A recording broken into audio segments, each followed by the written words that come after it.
Bonjour à tous, c'est Séverine et bienvenue dans cette nouvelle vidéo. Aujourd'hui on se retrouve pour une vidéo où je vais vous parler d'une série en particulier. Je vous en ai fait une précédemment et je vous avais demandé votre avis sur le fait que vous préfériez juste une vidéo par série ou par film ou tout mélanger. Étant donné que je tourne les deux vidéos à la suite, je vous publierai celle-ci même si le concept vous plaît pas, mais je profite que ma puce ne soit pas à la maison pour pouvoir tourner mes vidéos à la suite et pouvoir ensuite profiter d'elle quand elle va revenir.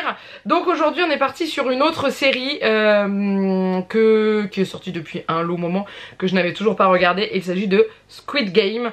Elle est sortie sur Netflix il y a plus d'un an je crois, et j'ai mis du temps à la regarder parce que ça m'inspirait pas plus que ça au début à la base, et je me suis dit à un moment donné je vais quand même la regarder parce que je veux savoir en fait ce qui se passe dedans, sachant qu'il y avait eu énormément de polémiques et oui voilà, on en avait beaucoup parlé dans les infos parce que les enfants jouaient à Squid Game dans les cours d'école et tout, donc voilà. Je me suis dit je vais quand même regarder je savais un peu la base de la série en fait, mais je voulais voir un petit peu ce que c'était, sachant que on est sur une série coréenne dans le même style que Alice in Borderland. Alice in Borderland je l'avais regardé, on avait beaucoup apprécié même si c'est juste horrible comme série. Squid Game reste aussi horrible comme série. Elle est sortie en 2021, donc l'année dernière, hein, sur Netflix. Casper, tu vas te casser la gueule du lit. Tu vas tomber mon chat. C'est une série qui est pour l'instant composée que d'une seule saison. Une deuxième est normalement censée arriver, il me semble, en 2023 d'après ce que j'ai vu sur internet, mais c'était comme Alice in Borderland où il nous avait dit qu'on aurait une saison fin 2021, début 2022 et qu'on l'a toujours pas et qu'on sait pas quand est-ce qu'on va la voir. Donc je me dis bon, on verra si une deuxième saison arrive. Après c'est vrai que vu la fin de la série ça donne l'idée qu'il y aura bel et bien une deuxième saison, ça c'est clair et net. Squid Game, qu'est-ce que c'est? C'est une série très trash, je vous le dis tout de suite. Si vous aimez pas tout ce qui est sang et tout, c'est pas la peine de la regarder parce que je suis pas sûre que vous allez kiffer. En gros, c'est une série où ils vont aller récupérer des personnes, que ce soit des hommes ou des femmes de tout âge, qui ont de graves problèmes financiers, qui sont vraiment dans une merde pas possible, qui ont des dettes jusqu'au cou, pour les intégrer à un jeu dans lequel ils vont pouvoir gagner une énorme somme. Sauf que ce jeu, il démarre, ils sont 456 très exactement, et il n'en restera qu'un. Voilà. C'est exactement ça, mais c'est pas des éliminations genre Koh-Lanta, hein, au revoir, salut, tu rentres chez toi. Non, on est d'accord qu'on est sur une élimination définitive. Ils sont bien entendu tués dans les jeux. Ce sont des jeux mortels et il n'en restera qu'un. Voilà, c'est exactement ça. Alors on suit un petit groupe de personnages de tout âge, et en fait on évolue avec eux au niveau des épreuves. Il y a des amitiés qui se créent, il y a des scènes qui sont très très dures. Comme c'est un groupe d'amis, on sait qu'à un moment donné il y en a qui vont être amenés à mourir, puisque de toute façon autrement ça va pas avec la série en fait. On est sur une série qui est clairement dédiée aux adultes, aux grands adolescents, hein, et non pas à des enfants de l'âge de Juliette par exemple. Pour ceux qui savent pas, Juliette c'est notre fille, elle va avoir 7 ans, qui m'a dit que dans sa classe l'année dernière il y avait des enfants qui avaient regardé Squid Game. Et là je me suis dit tu es sûre que ça? Elle me dit ah oui ils m'ont dit que ils avaient regardé avec leur grand frère et tout. Et là moi ça m'a choquée parce que on peut pas montrer une série pareille à des enfants, c'est pas possible, c'est tellement violent, c'est tellement horrible ce qu'on y voit, que même déjà nous en tant qu'adultes des fois on est choqués de certaines scènes. Alors qu'est-ce qui se passe dans la tête d'un enfant quand il voit ça? On est sur de la violence comme je vous l'ai dit, mais il n'y a pas que de la violence physique, il y a aussi de la violence psychologique. C'est-à-dire qu'il y a vraiment de la manipulation psychologique et qui sont parfois ultra dures. On se met à leur place et on se dit mon dieu, ce qu'ils doivent penser, comment ils doivent réagir.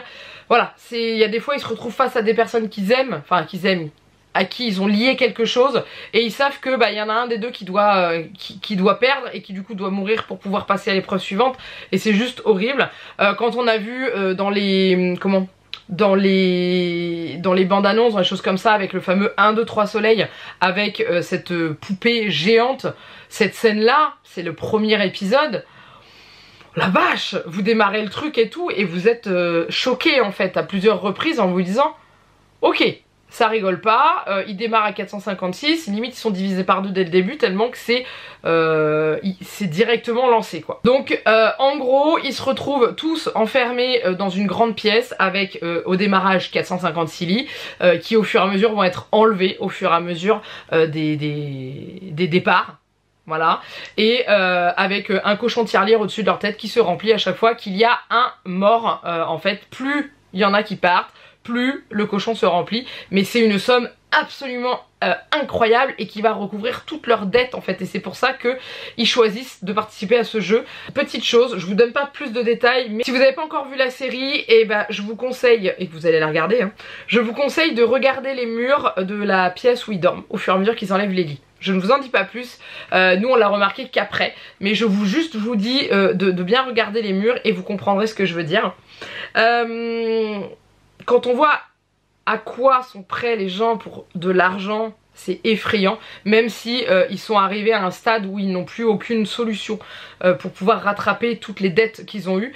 Mais c'est juste incroyable quand on voit à quoi ils sont prêts, parce que bien entendu dans la série au niveau des personnages vous allez rencontrer des gens des gens tout timides, tout réservés, vous allez rencontrer des ordures parce qu'il en faut toujours dans ce genre de série, vous allez rencontrer des gens hyper attachants et voilà, vous allez pleurer à plusieurs reprises quand vous allez en voir partir. Mais alors par contre, je vous donne pas plus de détails après, je vous dis, mais par contre la chute, pour ceux qui l'ont vu, la chute de la fin, elle est juste incroyable.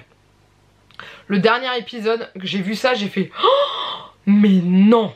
Voilà, pour ceux qui l'ont vu, dites-moi en commentaire si vous avez réagi comme moi. Ça m'a choqué en fait, je m'attendais pas du tout à ça.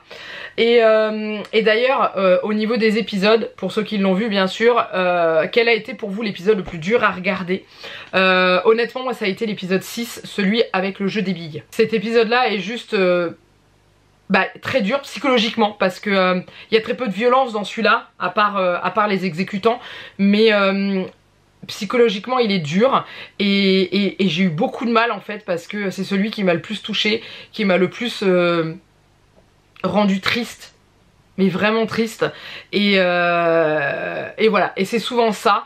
Et après on voit quand il y a besoin de l'esprit de groupe, quand il n'y a pas d'esprit de groupe, quand c'est chacun pour soi, quand c'est... Voilà, chaque jeu est différent. Vous avez les jeux où ils sont impérativement obligés d'être soudés les uns avec les autres parce qu'autrement s'ils sont pas soudés, ils vont pas y arriver. Il y a des jeux où c'est vraiment, il faut qu'ils pensent qu'à eux parce que s'ils pensent pas qu'à eux, ils peuvent en mourir.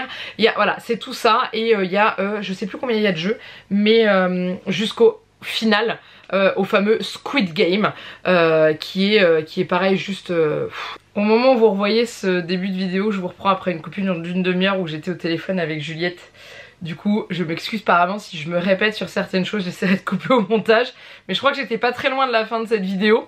Donc, du coup, pour cette série... en globalité, c'est une série que j'ai beaucoup appréciée, même si elle est très hard. Mais elle a des moments qui sont touchants, beaux et assez... ouais, c'est beaucoup dans le psychologique et tout ça. Donc voilà, de voir comment ils sont capables d'attirer les gens pour ce jeu, de leur faire miroiter une façon de gagner de l'argent facilement. En fait, c'est comme ça qu'ils arrivent à les attirer. Et c'est juste incroyable à quel point ils sont prêts à tout vraiment pour pouvoir arriver à ça.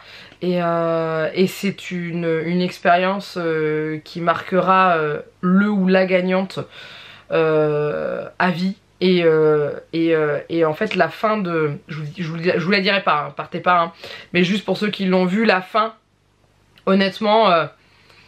j'arrêtais pas de dire non non non non non non non, fais pas ça, fais pas ça, fais pas ça, fais pas ça. Et quand on voit, et je me dis bon bah saison 2 voilà, donc j'ai hâte de voir comment ils peuvent aborder une saison 2 par rapport à ce qu'on a déjà vu dans la saison 1. J'ai hâte de voir ça. Bien entendu, tout au long de la série on sait que ce jeu est dirigé par une ou plusieurs personnes. On sait le rôle qu'on voit, vous savez il y a le triangle, le carré, le rond et ces fameux hommes habillés en rouge masqués de noir avec justement les symboles sur le masque. On sait à quoi ça correspond et voilà, on apprend beaucoup de choses et par rapport à ce qu'on voit passer. Petite anecdote, la dernière fois on a été à Center Parks avec Jannick et Juliette et j'ai croisé un monsieur avec un t-shirt marqué 456 et là j'ai fait Squid Game. Mais quand vous n'avez pas la ref, vous pouvez absolument pas savoir que ça vient de là, comme 001 aussi. Et c'est des numéros que vous gardez en tête, le premier et puis le 456. 456 c'est un des personnages principaux de la série comme le 1. Et voilà. C'est vraiment impressionnant, c'est vraiment... il y a des moments c'est très stressant. Il y a des moments ça se déroule quasiment complètement dans le noir et c'est hyper angoissant. Mais cette série est vraiment bien faite, bien bidouillée et bien tournée.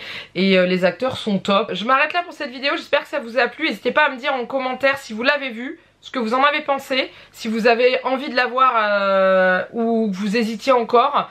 Est-ce que vous avez sauté le pas ou pas, etc. etc. Sachant qu'elle est disponible sur Netflix, parce que je crois que c'est une production Netflix il me semble, que je dise pas de bêtises hein.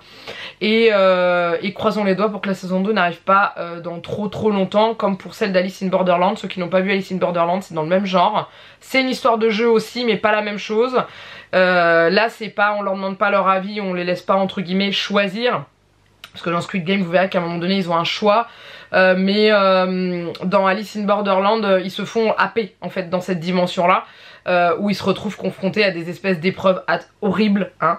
Voilà, donc j'ai hâte d'avoir les saisons 2 de ces deux séries là, voir ce que ça peut donner après. Je vous laisse là, je vous fais plein de gros bisous. N'oubliez pas de liker, commenter, vous abonner. Et je vous dis à très bientôt pour une prochaine vidéo. Et si vous n'avez pas vu la première où je vous parle de 13 Reasons Why, sur celle-ci, n'hésitez pas à me dire en dessous de la vidéo si vous préférez un format basé uniquement sur une série ou un film, ou si vous préférez comme avant le ce que je regarde où j'étale, enfin où je vous donne la liste un petit peu de tout ce que j'ai regardé sans rentrer en détail.